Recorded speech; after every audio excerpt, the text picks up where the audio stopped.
Welcome to Ask the Patient Advocate podcast, where we will discuss all things related to navigating your health. I am Dr. Elena Borrelli, and I'm so excited to talk about such an important topic of private patient advocacy. Managing your health and navigating the healthcare system is challenging, but it's a lot better when we go through it together.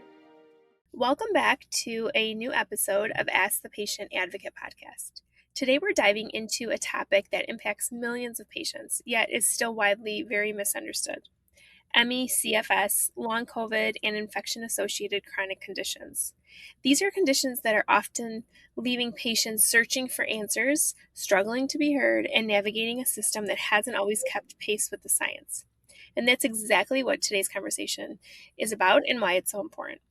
Joining us today is Emily Taylor, President and CEO of Solve M.E. Emily brings over 2 decades of experience in health policy, advocacy, and community empowerment.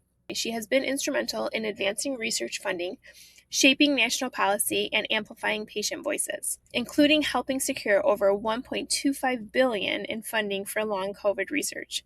It's absolutely amazing. Emily, welcome to the show. It's a pleasure to have you today. Thank you so much for having me, and that humble introduction. I'm turning pink over here. I really appreciate you making space for this important issue.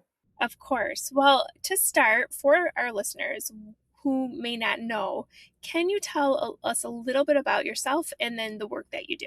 Absolutely, be happy to. So, my name is Emily Taylor. I'm the president and CEO of Solve M.E, an organization that has been dedicated to making the world free of ME/CFS since 1987. When I was young, I was one of those kids that wanted to change the world. And I chose government and federal affairs and politics as my way of doing that. So I went to school, I started a wonderful career. I worked in everything from veterans to autism to representing state health departments, and I really loved it. But I suppose the pivotal moment for me was in 2008 when I was living and working in Washington, D.C., and my mother fell sick. And it was a mystery virus. We never really understood what caused it, but the result was what eventually became diagnosed as ME/CFS. And ME/CFS stands for myalgic encephalomyelitis chronic fatigue syndrome, which is quite a mouthful. And as a result of my mother's illness, I became a full-time caretaker and left my career for a time. And it really changed me. It motivated me. The experiences we had with a chronic misunderstood condition that my mother struggled through and our family struggled through really changed me. And I came out of that crucible with a dedication to improving our healthcare systems and our service delivery for patients with this specific illness.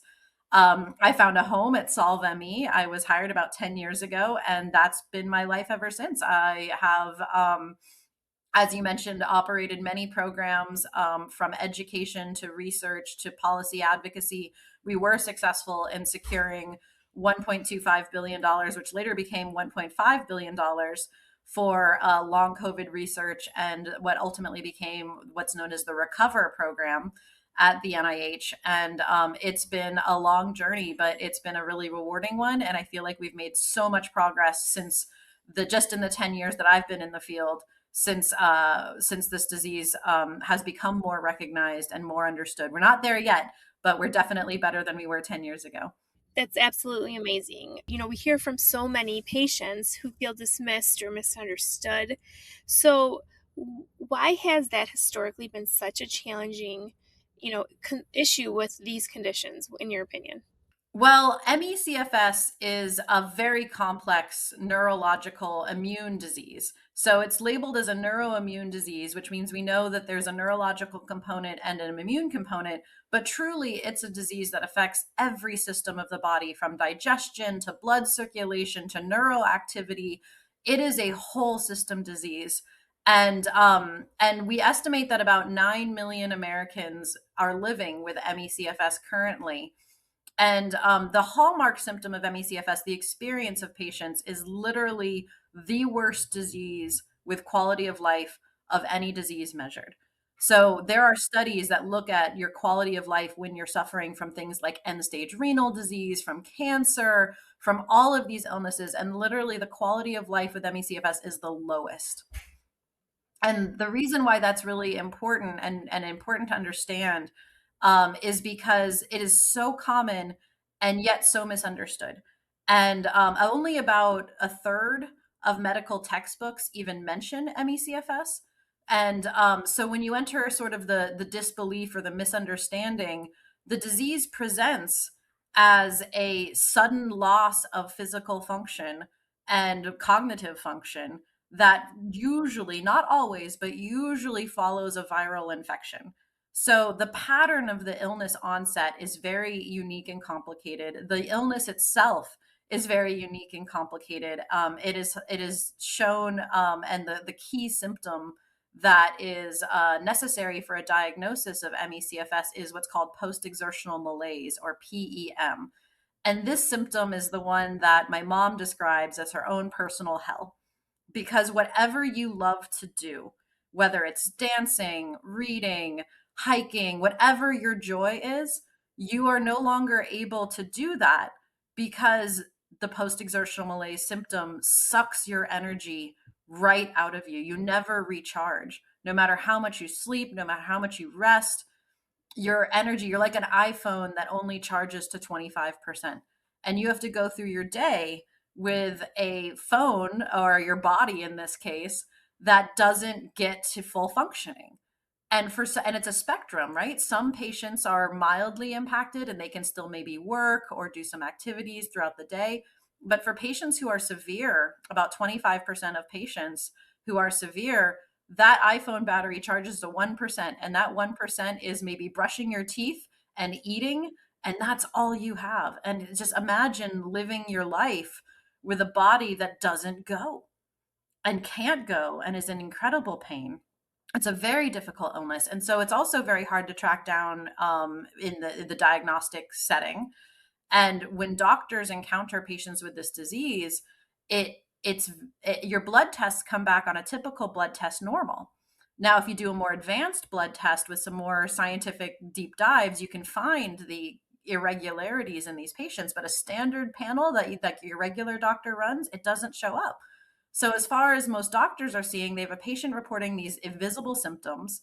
They have a blood test that comes back normal, and they don't have a disease history. And so most doctors, without the information about these illnesses, tend to psychologize or dismiss or tell patients it's all in your head. I've had one patient report that they were told to go get a bubble bath and a glass of wine. And that is medical advice to a patient who is literally starving at a cellular level because their cells are not producing energy. And so it is a recipe, or a perfect storm for the medical community to dismiss, to ignore, to belittle folks who experience this illness, partly because they're not equipped with the medical education they need to identify these illnesses, and partly because of the natural sexism built into our system. And I'm trying to say that as diplomatically as possible. But this disease predominantly affects women. It's about a 60-40 ratio of women to men. And women are historically underserved, ignored. Women's pain is dismissed. These are systemic sexist patterns that exist in our medical system. And unfortunately, women with ME/CFS are hit by these hardest because of this perfect storm of factors, with the disease itself being complicated, the presentation being complicated, and and sort of the systemic pressures to disbelieve women. You pull all that together and you end up with a medical care system that harms, not helps, people with this illness. So, you've played a major role in driving policy and funding. Can you talk about how advocacy has changed the landscape for patients in that way? Oh, absolutely. I am incredibly proud of our advocacy work. It has been absolutely critical. And we've used a lot of different strategies, but ultimately, the strategy that has proven most effective is simply getting patients to tell their stories to people in power. And that simple act, it sounds so benign, but has literally moved mountains and billions of dollars as a result. And it's the education of and the humanizing of what this illness looks like. For my mother, for example, she used to run a small business. She used to be an active member of a PTO the Parent Teachers Organization when I was a kid. She ran our Girl Scout troop. She was one of those type A go-getters. And then she got sick and her business languished as she languished in bed. Her her amazing mind became mush. She would lose words, she would lose names, and to have all of this happening very suddenly in your life while a medical provider is looking at you and saying it's all in your head is just the most demoralizing experience, and it devastated my mom's mental health along with her physical health. And so when I think about the advocacy work, it's about shining a spotlight on those stories, demonstrating to those in power that, these people are not crazy, they are legitimately sick, and we as a system have created an environment where they fall through the cracks. And telling those stories has been one of our most powerful tools. Secondly, as a lifelong policy advocate who's worked in a lot of different capacities, the most powerful thing you rely on is your community. That's the engine that gets your advocacy to go. And and with this community, there is so much passion, so much love, so much so much given, while from those who are the sickest. And so it's really a challenge. You can't necessarily go out and get 300 people out to a march when everyone's in wheelchairs and bedbound.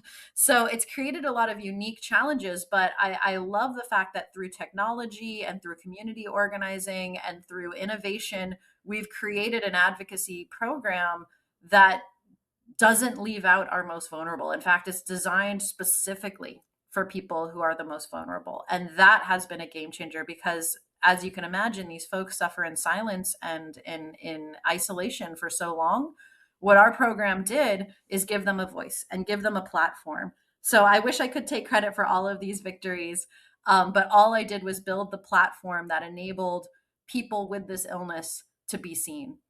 And when people are seen, and people care, action happens. And I'm very proud of the action and success that been able to do. But again, I would not want to take all the credit or any of the credit really for making that possible. All I did was create a pipeline that allowed those stories and those experiences to be heard.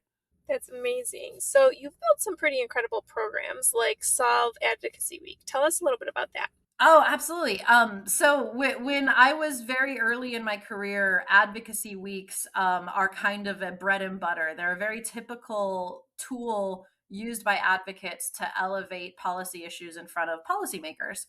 And again, as I mentioned earlier, our community is unable physically to do a lot of the activities that would come through a classic advocacy program. So what we did with our advocacy week is we made it disability friendly. We made it accessible.